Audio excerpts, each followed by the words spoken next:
오늘은 우리 교단이 순교자들을 기념하는 그런 거룩한 주일입니다.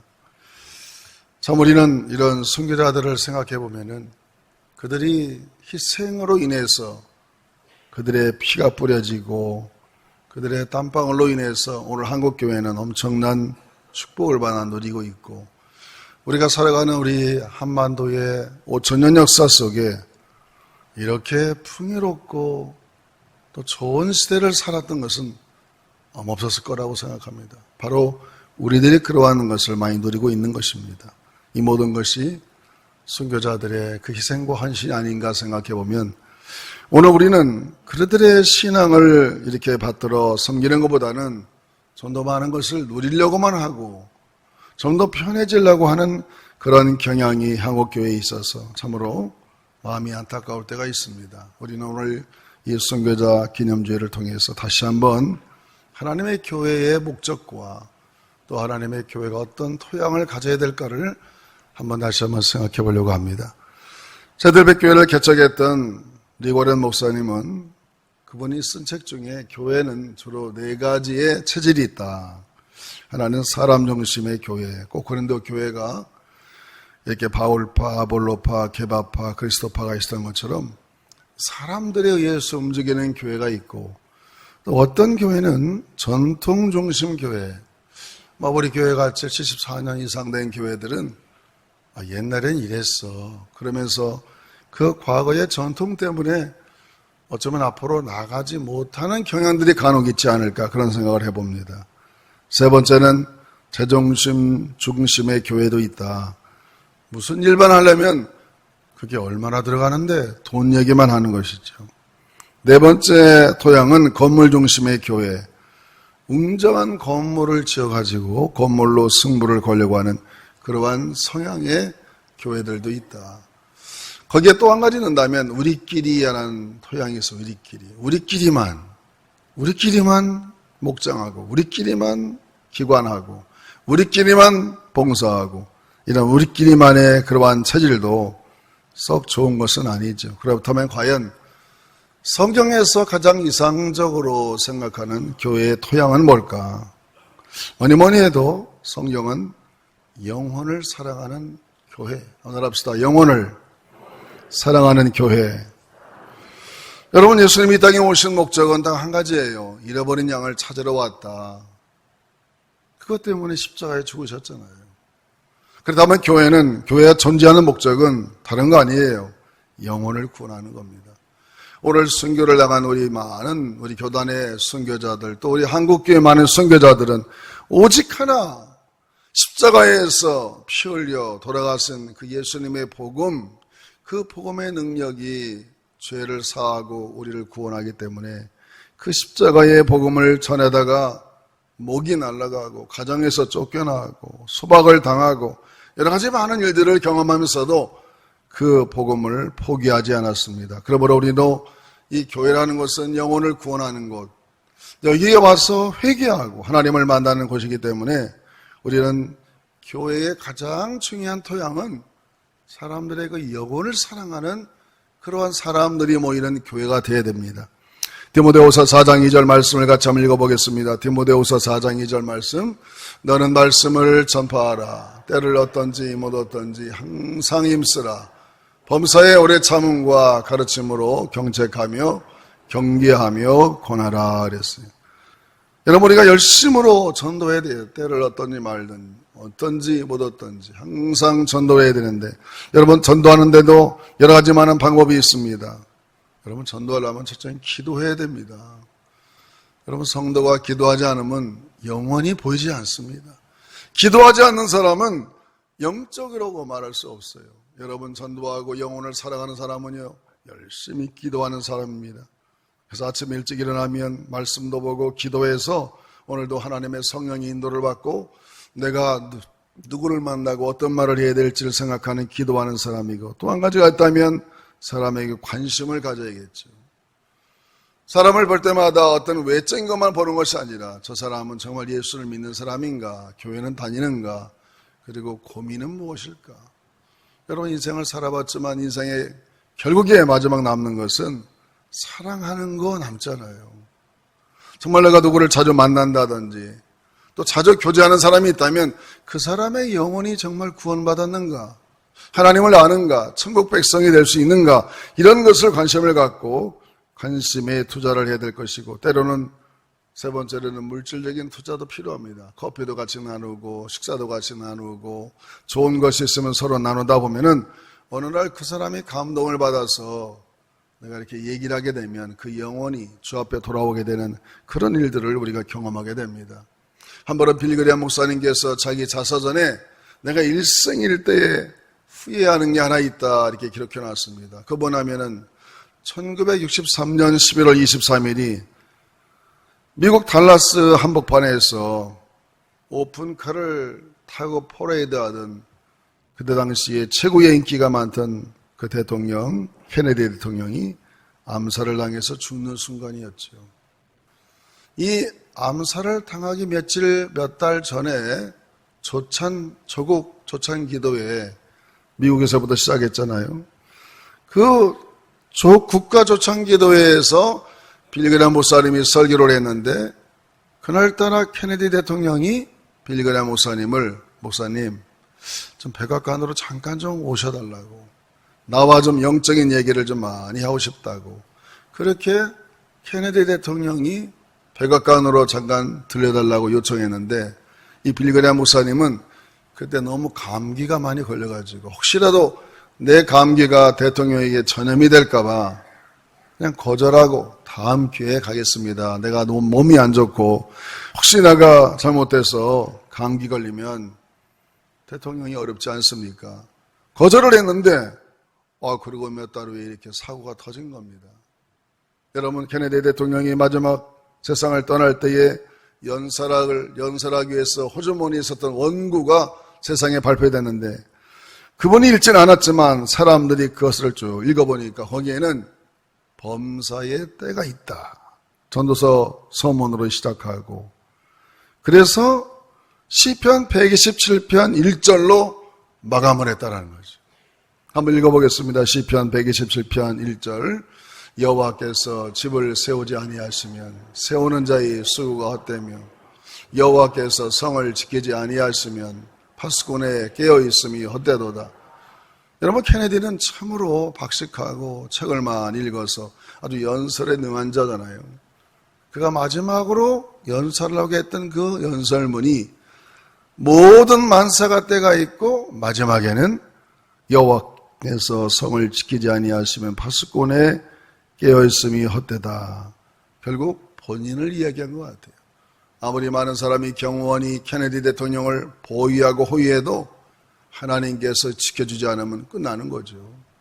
그러므로 우리는 이 세상 살아가면서 내 주변에 언제 어디서 어떤 일을 당할지 모르기 때문에 영혼을 준비하기 위해서 사람에게 관심을 가지고 날마다 기도하면서 한 사람 한 사람에게 그 영혼이 구원받았는가, 우리가 하나님께 나와서 하나님께 구원받아 하나님의 이 많은 복을 누리고 살아가는데 우리가 먼저 늘 관심 가져야 될 것은 교회는 뭐니 해도 항상 생명을 구원하는 일에 진력하는 교회가 되어야 될 줄로 믿습니다. 두 번째로 좋은 토양이라는 것은 뜨거운 눈물이 있는 교회가 되어야죠. 따라합시다. 뜨거운 눈물이 있는 교회. 여러분, 그렇습니다. 평생을 교회를 다녀도 정말 내가 눈물을 한 번도 흘려본 적이 없다. 지난주에 4일 동안 새벽 부흥회를 하는데 마지막 날 넷째 주에 보니까 어떤 분이 나가는데 얼마나 막 울었는지 눈이 퉁퉁 나 부었더라고요. 은혜를 받은 거예요. 여러분, 눈물이 있는 교회, 눈물이 있는 성도, 눈물이 있는 나라, 그 기도하는 눈물의 기도가 있을 때 하나님의 기적이 일어날 줄로 믿습니다. 사도행전 12장에 보면은 정말 눈물의 기도가 얼마나 많은 사람을 구원하고 기적을 일으킨지를 알 수 있는데 베드로는 한번 이렇게 옥에 갇히게 됐어요. 스데반 집사도 순교를 당하고 야고보도 순교를 당하고 이스라엘의 예루살렘의 교회 지도자들이 한 사람 한 사람 순교를 당하는데 베드로마저 감옥에 갇혀갖고 헤로당하게 그 다음날 순교를 당하게 됐어요. 목이 잘리게 생겼어요. 그래서 사도행전 12장 5절에 보니까 이렇게 말씀하십니다. 읽어봅니다. 이에 베드로는 옥에 갇혔고 교회는 그를 위하여 간절히 하나님께 기도하더라. 따라합시다. 간절히. 눈물을 흘리며 하나님께 기도했다. 하나님, 우리 베드로 사도님을 구원해 주세요. 베드로 사도까지 세상을 떠나게 되고 순교당하면 우리 예루살렘 교회 어떻게 되겠어요? 우리 지도자를 살려달라고 하나님 앞에 얼마나 울며 불며 간절히 기도했겠습니까? 그랬더니 하나님이 사도행전 12장 7절 말씀해 보니까 이렇게 말씀하십니다. 사도행전 12장 7절, 호련히 주의 사자가 나타나매 옥중에 광채가 빛나며 또 베드로의 옆구리를 쳐 깨워 이르되 급히 일어나라 하니 쇠사슬이 그 손에서 벗어지더라. 아멘. 내일 아침이면 헤로도 왕에게 끌려가가지고 목이 잘려 죽어야 되는데 성도들이 눈물로 하나님 앞에 간절히 기도하니까 주의 천사가 나타나서 광채 빛을 비치고 베드로 옆구리를 푹 치면서 일어나라고 쇠고리가 쫙 풀어지면서 구원받게 돼서 예루살렘 교회가 더 든든하게 복음을 전할 수 있는 그런 기회를 만들어주시는 것이 우리 하나님이십니다. 여러분, 그 초대교회 때 역사하셨던 하나님이 바로 오늘 우리가 믿는 살아계신 하나님인 것을 믿으시기를 주의 이름으로 축원합니다. 우리도 어떤 일을 만나도 하나님 앞에 간절히 기도하는 거예요. 여러분, 성경에 보면 이런 말씀하시 있습니다. 시편 126편 6절의 말씀을 읽어보겠습니다. 시편 126편 6절 말씀, 울며 씨를 뿌리러 나가는 자는 반드시 기쁨으로 그 곡식단을 가지고 돌아오리라. 여러분, 울리면서 기도하고 울리면서 하나님 앞에 간절히 기도하면 하나님은 반드시 응답하셔서 기쁨의 영광을 주시게 됩니다. 여러분, 히스기야 왕도 생명이 다 됐다, 피부병으로 너는 이제 끝나서 집 보따리를 싸라, 그렇게 말할 때에 이 히스기야가 안 됩니다. 하나님, 성전에 올라가서 벽을 향해서 눈물로 하나님 앞에 통곡하며 기도하려고, 하나님 나를 좀 더 살려달라고, 나는 후사도도 못했습니다, 나를 좀 한번 기회를 더 달라고 기도하니까 아니 몇 시간도 안 돼서 이사야 선지자가 궁에서 퇴청하기 전에 하나님이 이사야에게 말했습니다. 이사야야, 너의 왕 히스기야한테 가서 15년을 연장해 준다고 전해라. 할렐루야. 여러분, 눈물의 기도는 능력 있는 줄로 믿습니다. 여러분, 스포천 목사님도 말했습니다. 따라합시다. 눈물이 없이는 천국 가기 어렵다.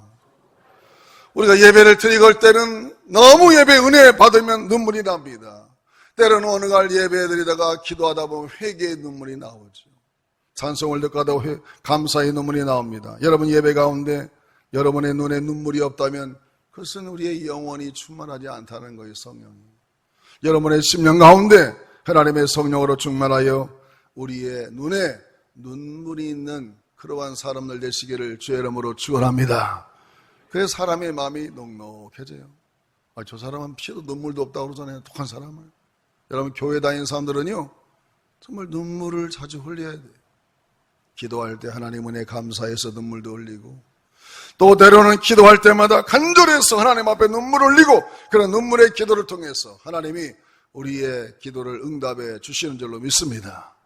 저도 간혹 가다가 그냥 기도하다가 정말 이것이 응답이 잘 안 되면 정말 눈물을 흘려 기도합니다. 그러면 눈물을 흘려보니 금세 주님이 들어주시더라고요. 그걸 제가 몇 번 경험했어요. 한번 합시다. 눈물의 기도는 능력이 많다. 여러분, 자녀가 얘기할 때도 보통 얘기하는 것 같고 정말 원해서 눈물을 흘리며 얘기해 보세요. 안 들어줄 부모가 어디 있겠어요. 여러분, 그렇게 크라이아웃 하나님 앞에 간절히 기도하는 거예요. 이 기도 얘기하다 보면 옛날에 임진왜란 때 이런 일이 한번 있었다고 합니다. 일본의 장수 가등청정이 이렇게 우리나라를 다 점령해서 백두산에 가서 호랑이를 생포해가지고 그 호랑이를 자기의 왕으로 섬기는 풍신수길에게 선물로 보냈는데 뭔가 이렇게 박스를 만들고 궤적을 짜가지고 일본으로 이제 배를 타고 보내야 되니까 백두산 호랑이 얼마나 유명합니까? 멋지기도 하고. 이 호랑이가 배고플까봐 잡아먹으라고 개 3마리를 넣었어요. 개 3마리를. 개 3마리를 넣어서 잘 이게 박스를 짜가지고 일본으로 배를 타고 다 가져갔는데 막상 일본에 가서 딱 열어보니까 아니 호랑이는 죽어버리고 개 3마리만 있는 거예요. 이거 어떻게 됐나 그랬더니 여러분, 남쪽에는 무슨 개가 유명합니까? 진돗개가 유명하고 북쪽에는 풍산개. 이 개 3마리가 얼마나 치도됐던지 호랑이가 기절해 죽어버렸어요. 얼마나 세게 울고불고 불구짖었는지 이 호랑이가 죽어버렸어. 기절해가지고. 여러분, 우리가 사람, 이 짐승도 그런데 우리가 사람이 하나님 앞에 너는 내게 부르짖으라. 내가 내게 응답하겠고, 네가 나에게 부르짖으면 네가 부르짖지 않은 것도 내가 크고 은밀한 것도 내가 보여줄 것이야. 할렐루야. 여러분, 하나님 우리에게 부르짖기를 원하세요. 우리 하나님의 교회는요, 여러분 기도하다 보면 눈물이 나오게 돼 있어요. 정말 간절히 기도하고, 이 초대교회 때 믿던 하나님이 바로 우리가 믿는 하나님이라고 생각한다면 얼마나 여러분 감사합니까? 오늘도 우리의 기도를 들으시고 우리가 마음의 생각까지 다 아시고 살피시는 전능하신 하나님인 것을 믿으시고, 여러분 하나님 앞에 뜨거운 눈물로 기도하는 그런 토양이 있는 우리 아름다운 순목교회가 되기를 주의 이름으로 축원합니다.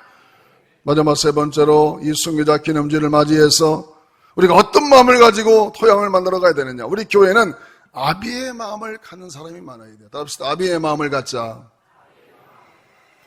여러분, 교회는 여러 종류의 사람이 많습니다. 스승도 많이 있을 수 있고 봉사자도 많이 있을 수 있지만, 우리 사도 바울이 오늘도 고린도전서 4장 14절에서 15절에 보니까 결론적으로 이렇게 말씀하십니다. 고린도전서 4장 14절부터 한번 읽어보겠습니다. 14절부터.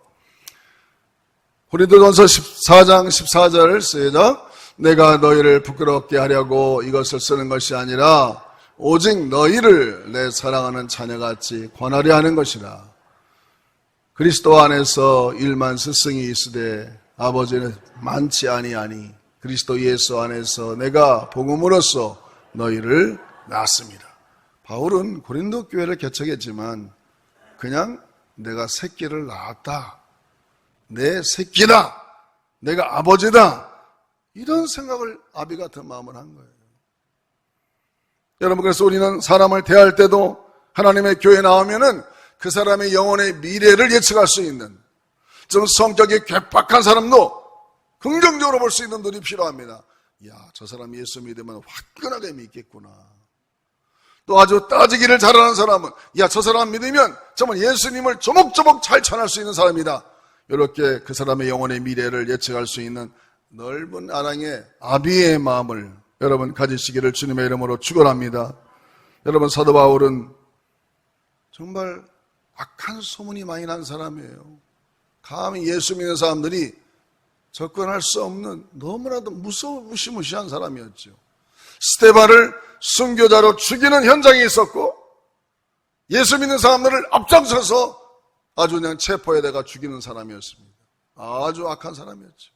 그러던 어느 날 다메섹 도상에 가다가 하나님이 빛으로 촥 인도하니까 눈이 멀어버렸어요. 너무나 빛을 색을 쐬니까.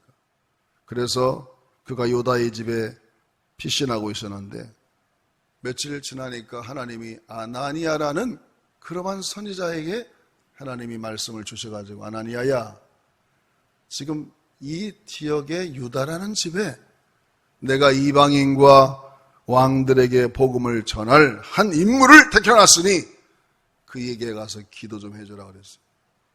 그가 이름이 사울이다 그러니까, 아이고 하나님, 그는 얼마나 예수를 비판하는 자입니까? 아니다. 이제 그 사람은 바뀌었다. 그래서 여러분, 사도행전 9장 15절에 보니까 이렇게 말씀하십니다. 사도행전 9장 15절, 주께서 이르시되 가라, 이 사람은 내 이름을 이방인과 임금들과 이스라엘 자손에게 전하기 위하여 택한 나의 그릇이라 그랬어요. 이런 아나니아 같은 아비 같은 마음을 갖지 않은 사람이라면 이 바울 사도는 눈을 뜰 수가 없었어요. 아나니아가 끝내 가지 않았더라면 바울은 눈을 뜨지 못하고 결국 주의 종으로서 헌신하지 못했을 것이에요.